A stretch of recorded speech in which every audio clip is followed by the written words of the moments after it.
Yo, Yo, yo, yo. how you doing, man? I'm good. How are you? Good, good, good. All right, so who do we have? All right. Tarek right here. Okay, Tark, Isaac. Isaac. Dom. So we Joseph got the and whole Jasper. crew. But Dude. Joseph is nowhere to be found right now. Oh, okay. He's coming. He just woke up from a nap. Fair enough. Fair enough. Fair enough. I appreciate you guys taking the time. For everybody watching who is not aware, Peachtree Rascals, a band that we have been featuring for the last week or so, a band that we learned about a couple of months ago. Fellas, appreciate you taking the time. Thank you so much Thanks for the for having support us. and playing Absolutely. us on the radio Tell stations. me, I was talking about you guys before we got started. Tell me if I got any of this wrong. Please correct me. I said one of the coolest things that we've learned about this band, other than just the songs in and of themselves, is kind of the do-it-yourself ethics and aspect of this band, where at this point maybe you guys are getting some help with some things outside of the creative, but everything within this band creatively has been made within this band with this vision amongst you five. Is that true? Yes, that's 100% true. And Awesome. up until we were able to afford outside resources, like absolutely everything was done in-house, from like even to the mixing and mastering, which wasn't really mixing and mastering because it was all learned by Dom on the fly. Cool. But, Good.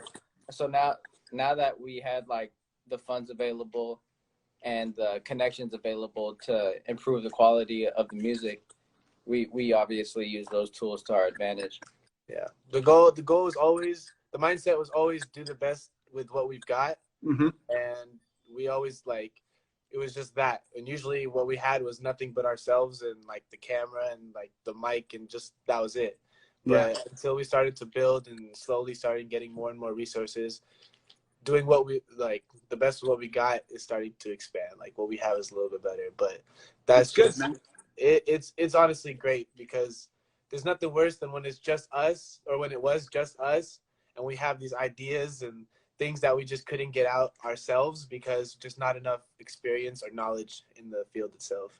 Absolutely. Well, it shows that you guys are doing this, maybe not necessarily, or you guys are doing it for the right reasons and not necessarily the wrong reasons. You're not making music because music is an avenue to fame and fortune, that sort of thing. If you're doing all of that stuff yourself, whether or not you're being funded or not, it's because you're doing it because you love it, and it's what you want to be doing, and it's kind of what you are driven to do.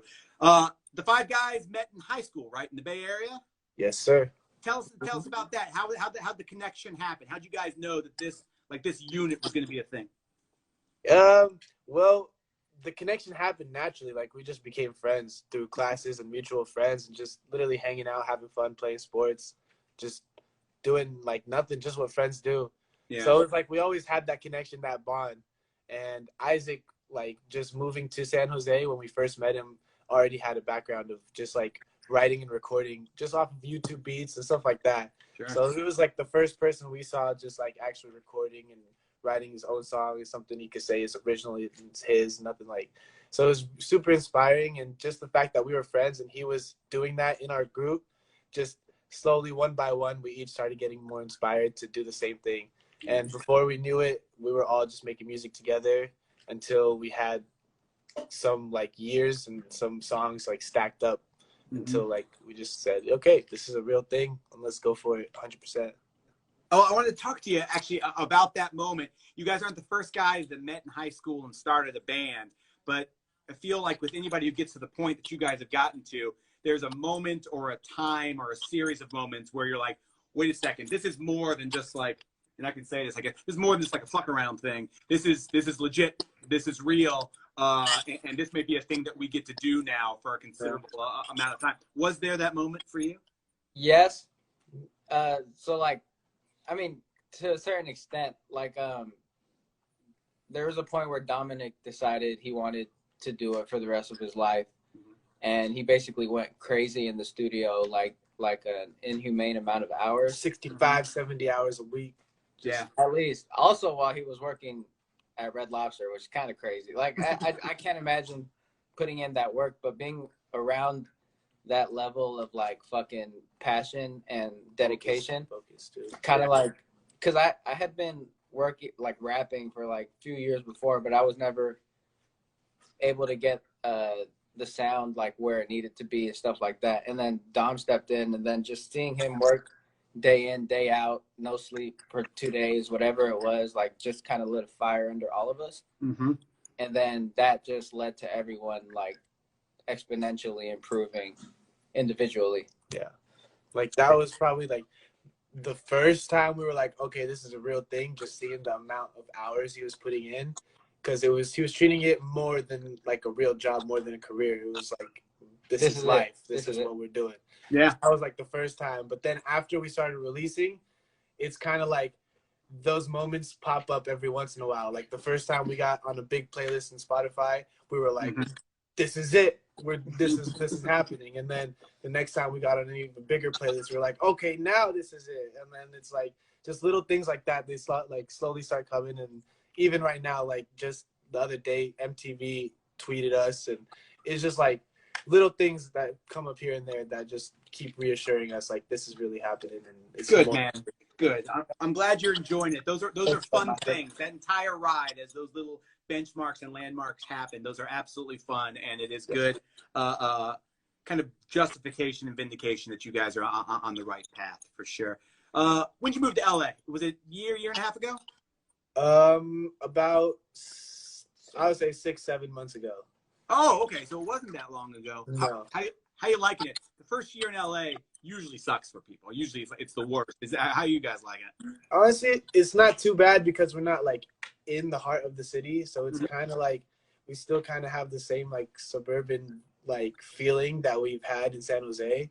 Sure. But it's cool just being with each other. So whenever we need to work, we can get stuff done right away. Yeah. But it's kind of the same, and it's like we try to be happy wherever we are and work like when we need to, whenever we need to.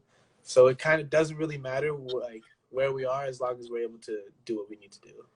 Have you found the spot? Is there an LA spot that you guys like, a restaurant or whatever? It's the same spot that we had in San Jose, which is Phil's Coffee. Yeah, that's the must stop. But there's one Mexican food place. What is it called? Papi's Tacos and Churros. Papi's Tacos and Churros.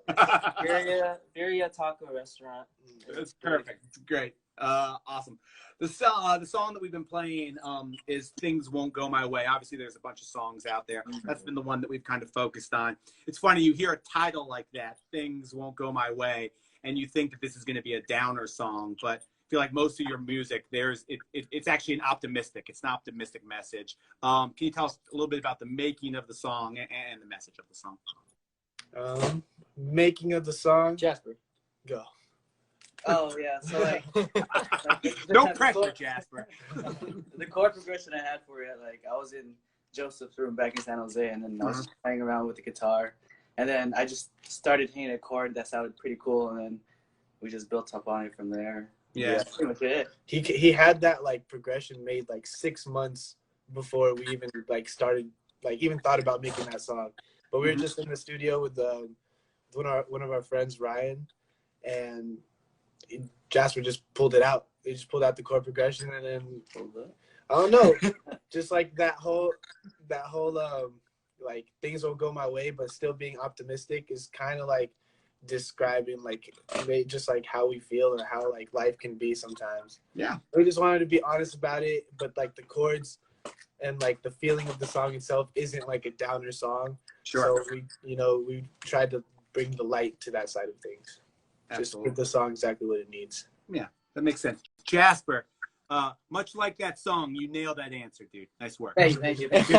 Absolutely. Why is Yosemite National Park such a big deal for you guys? Joseph. Yeah. I'd say it's a big deal because like every summer we usually go down there and we go camping. Yeah, and usually when we're down there we make music, and then on our downtime we go camping. You filmed videos there too, right? Yeah. Cranberry was there. That place is responsible for like a lot of the inspiration, just like behind Peachtree Rascals as like a group.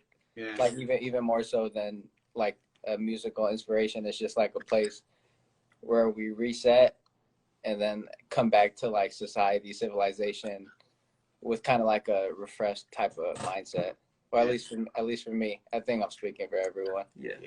Like, I'd agree. my family has a vacation house out there, Mm-hmm. so we've been like lucky enough to be able to use it, and that was the first place that I call it like the Peachtree House. It was like the first place where we kind of all went. Besides the shed, like after the shed, we would go and step away completely, like from just like the city we're in and everything, and we're just isolated in the mountains by Yosemite, and it's just us, and we just make music and enjoy nature, and it just brings that life. Like even if you're sad and depressed, you can't not like be happy and just feel alive when you're out there. Yeah, I just read an article about some of the Yosemite employees who have been locked down inside the park as it's been closed, and nobody is having a better time than those dudes, just like cruising around the park, like the animals are taking back over. It's a special place. Sure. Absolutely. Fellas, thank you for taking the time to connect. Thank you so much. Thank you so much for having us and playing our songs. We really appreciate it. Yeah, that's amazing. Thank you so much. Absolutely. We have loved everything we have heard. Again, we appreciate taking the time, and enjoy LA. And when all of this is over, stop by. We'll hang out. We'll do this more properly. Kind of. Please. Sounds great. So much. Absolutely. Thank you to everybody watching. I was going to say congratulations on the Not Okay video out today. Thank you so much. Yeah, man, it looks good. Out now. It just came out today. Good work, fellas. Absolutely. All right. All right. Thank you again. Thank you to everybody watching. Absolutely. Thanks, fellas. Have a good one.